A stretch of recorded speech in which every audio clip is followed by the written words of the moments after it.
Here we have the starter island for Channel 64 Season 3. For the last couple of months, the Channel 64 members have been busy creating some amazing builds on and around the island, just like the ones you see here.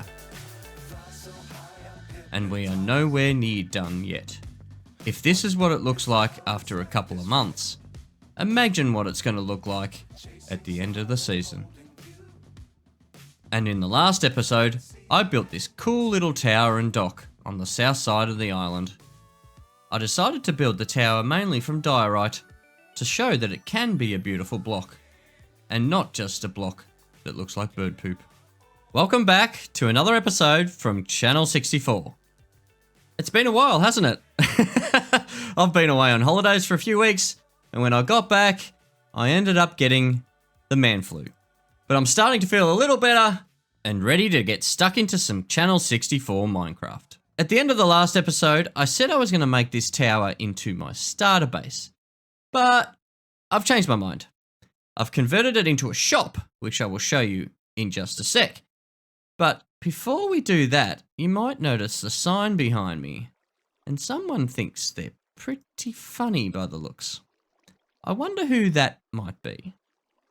Speaking of Archie, it looks like the shop is in trouble because... Oh, I'll show you the shop in just a sec. It looks like the shop is in trouble because it's been boarded up and it looks like I have to pay a fine. List of infractions. Unlicensed business. Needs more diorite. I'm not sure it needs more diorite, but I still find the humour in this one. Fine of 3 diamond blocks.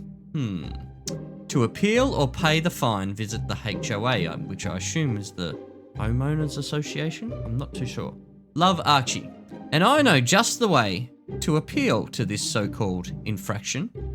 In fact, putting this up in my shop and boarding it up and closing it off is an infraction in itself, if you ask me, Your Honour.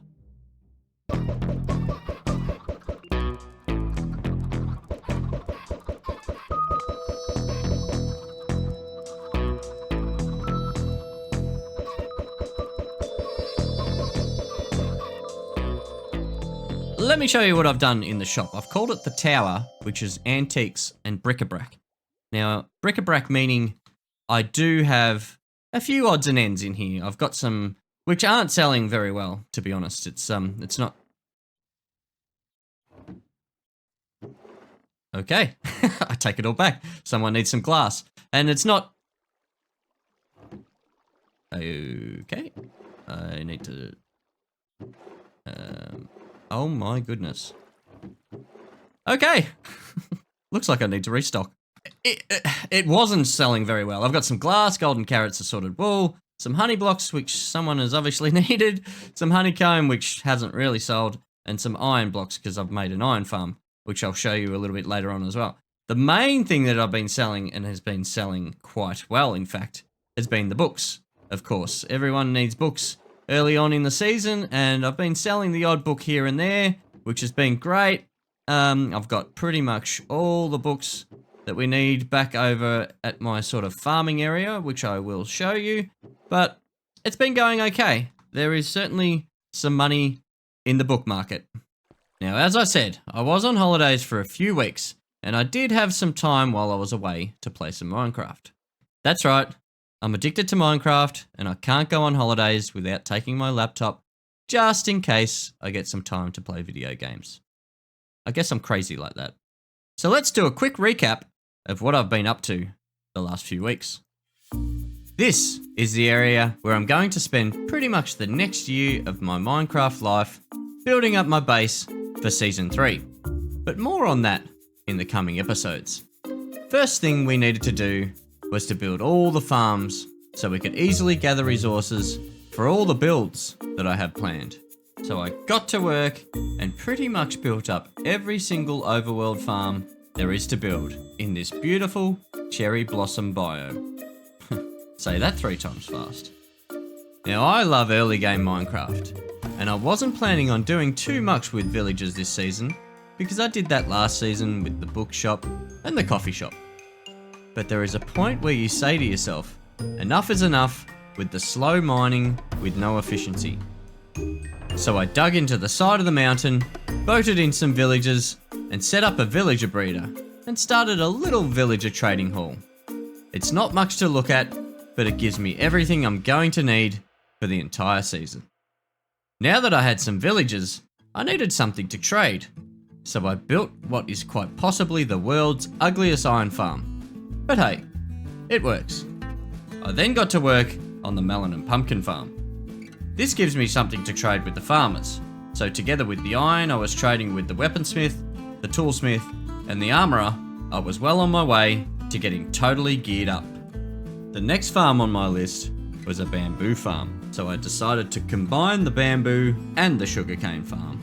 This gives me all the bamboo blocks I could ever need and is a really useful wood source early game.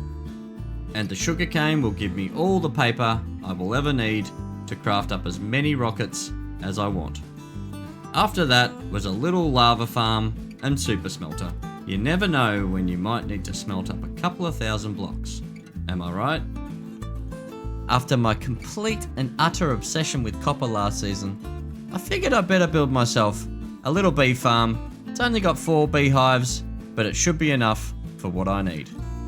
When I was doing some caving, I stumbled across this skelly spawner, so I whipped up a quick skelly farm and added in some item filters to get rid of all the junk items that they drop. I also added an enchanting setup, even though I'll probably never use it again. I figured I'm going to need all the dyes later on in the season, so I built up some 2 tall flower farms and a semi-automatic cocoa bean farm, which produces around 2.5 stacks of cocoa beans per harvest. Continuing with the dye farms, I built this 3-layer cactus farm.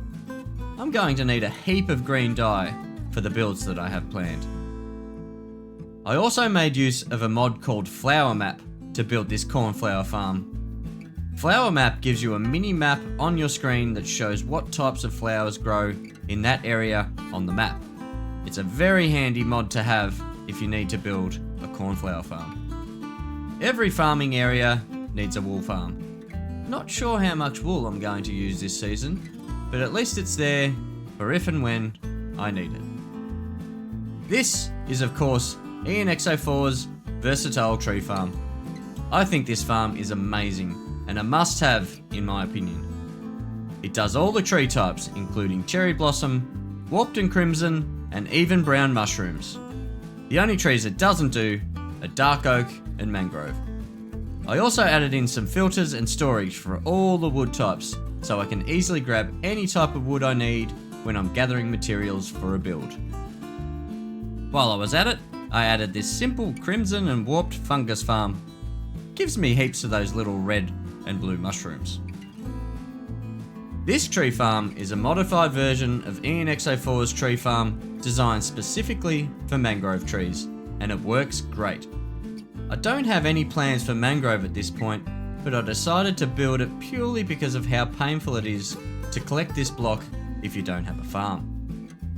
And of course, last but not least, I needed a propagule farm to supply the mangrove farm. Please ignore the fact that I've been wearing an elytra this entire time. This is a bit of a recap episode. Remember? I decided it was time to head to the end and grab some shulker boxes. First thing was to go to Jess's new shop and purchase my first set of wings. Obviously unenchanted, because I have mending and unbreaking back at base. I then walked up to the top of my tower and took my first flight with my new wings. There really should be an achievement for that. Grabbed a few stacks of gunpowder from Sky's pop-up shop and made my way back to my base to make a ton of rockets for my adventure in the end. You may be wondering why the end island looks like this.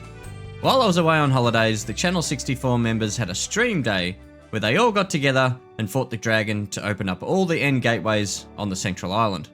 They fought the dragon in a variety of fun ways, so I encourage you to check out the other members' streams and videos. It looks like it was a heap of fun. I then pillared up to one of the end gateways that hadn't been used yet, threw in an ender pearl, and went on search for my first end city. Found a boat pretty quickly, grabbed my first set of wings, Got attacked by this shulker. Actually really scared me. Grabbed another couple of sets of wings. Has anyone seen a shulker just floating in the air like this? I certainly haven't. Grabbed another set of wings. May or may not have died. Grabbed 3 more sets of wings. Is it just me, or have the shulker projectiles been given a boost in 1.20? And after 3 hours, I figured enough was enough, and it was time to head back home. Oh! You scared me. Hey, how's it going?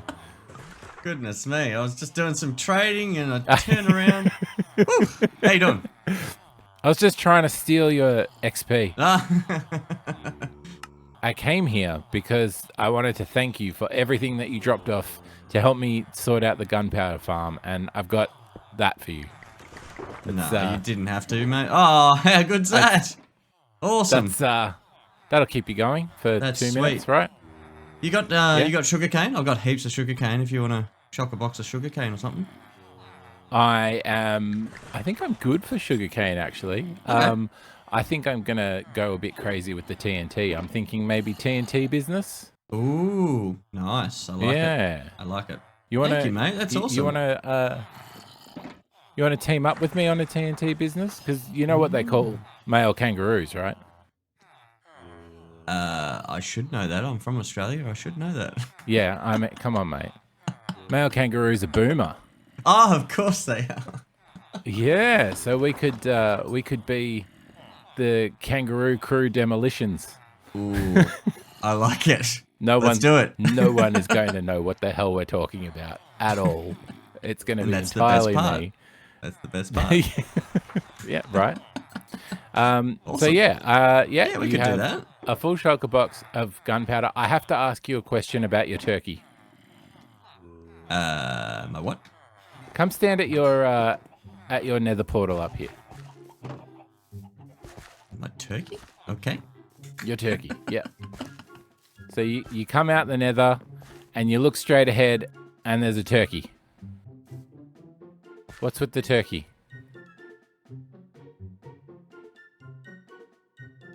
The what?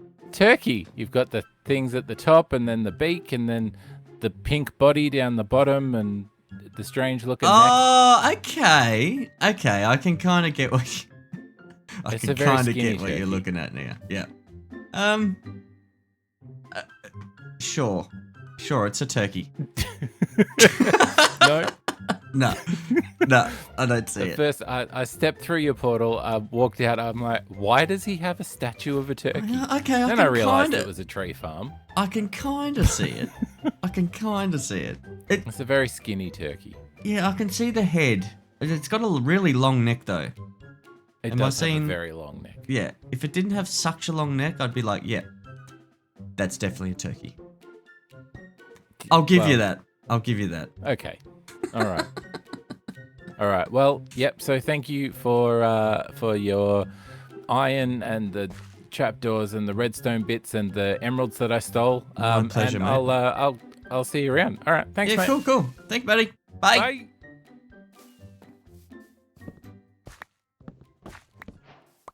One last thing we have to do, guys, before I forget, is we have a couple of names to give our friends here at the tower.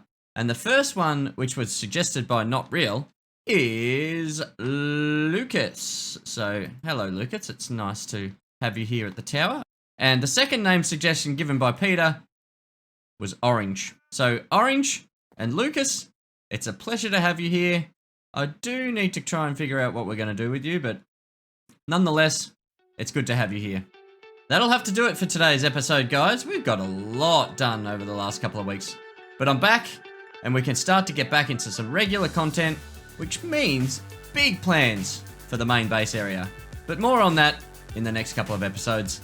Leave a like on the video, it really helps out the channel. Subscribe if you want to see more videos like this one. Thank you so much for watching, and I'll see you in the next one.